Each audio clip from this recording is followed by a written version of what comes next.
يسعد فؤادي كلما ذكر الحبيب ترنما ذاك الذي رب العلا صلى عليه وسلم. Akhi, pertama betul memang tidak isbal, jenggotan itu semuanya adalah merupakan perintah Nabi. Tapi bukan berarti kalau mereka yang cukur jenggot, celananya isbal itu kita keluarkan dari manhaj salaf. Salah besar, Pak.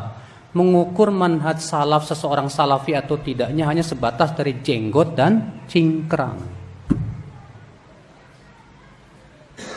Mengukur seseorang manhaj atau tidaknya itu berdasarkan pokok-pokok din yang diyakini oleh Rasulullah dan para sahabatnya, itu akidah dan manhaj yang disepakati oleh mereka. Makanya para ulama mengatakan orang yang mencukur jenggot tidak boleh dikeluarkan dari manhaj salaf. Itu cuma orang yang melakukan apa? Maksiat. Mereka yang isbal tidak boleh dikeluarkan dari manhaj salaf kalau selama pokok-pokok manhajnya di atas manhaj apa? Salaf. Sama halnya dengan pelaku zina, pelaku apa? Maksiat.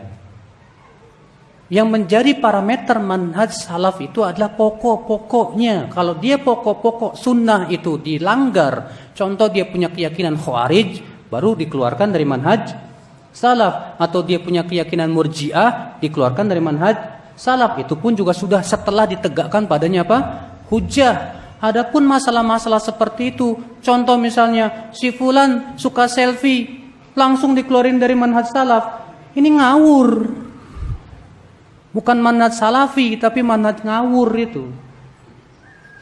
Hanya gara-gara selfie aja dikeluarin dari manhaj salaf, kan aneh. Ini mirip-mirip khawarij jadinya nantinya, Pak. Allah.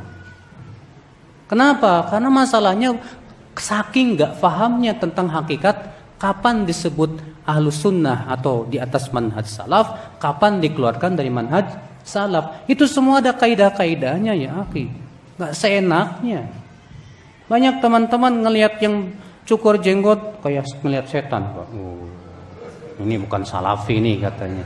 Tak dulu. Iya.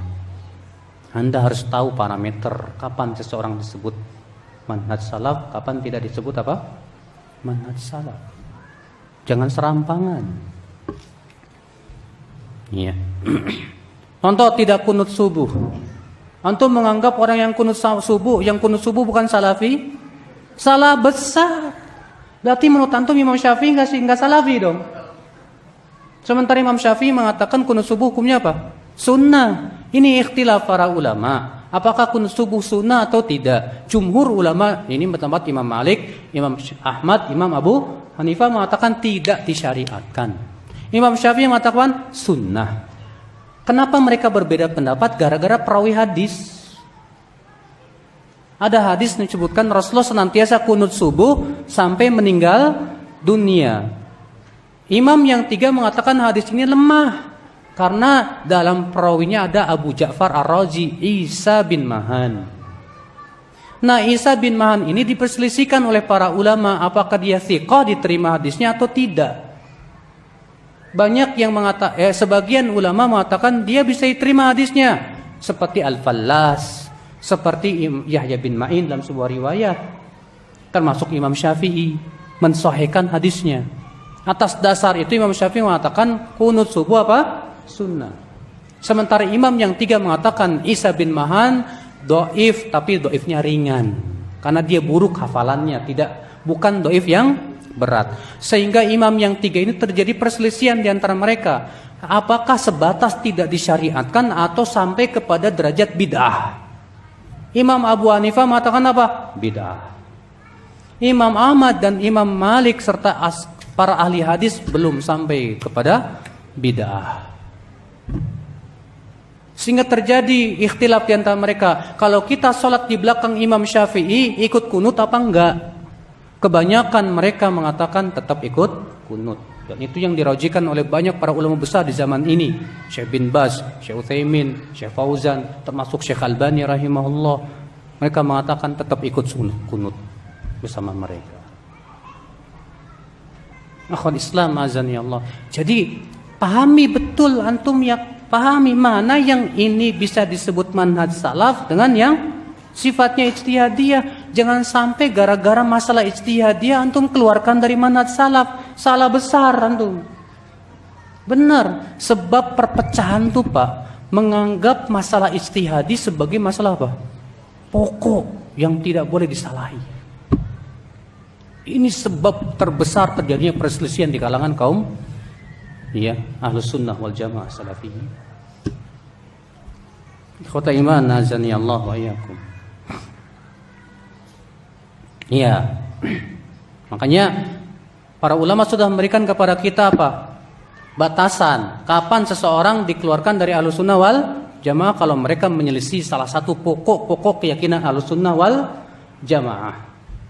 Contoh, kalau dia punya keyakinan Khawarij atau Murji'ah atau Qadariyah atau Jahmiyah atau apa, maka yang seperti ini baru dikeluarkan. Itu pun juga setelah dinasehati, setelah ditegakkan hujah, dipahamkan dulu, gak serampangan. Nah inilah akal Islam, penting sekali menuntut ilmu akhi, ya, supaya kita tidak termasuk orang-orang yang serampangan dalam memvonis. Karena zaman sekarang ini banyak penuntut ilmu Pak, semangat sekali kalau memvonis itu Pak. Padahal kan harusnya kebalikan, semangat kita memberi hidayah. Semangat kita apa? Memberi hidayah supaya orang kembali kepada kebenaran. Bukan semangatnya gimana saya bisa memvonis orang. Seakan-akan sebagian orang tuh kalau sudah bisa memvonis, wih, udah sekaliber Yahya bin Ma'in. Ulama jarh wa ta'dil sudah. Mengerikan.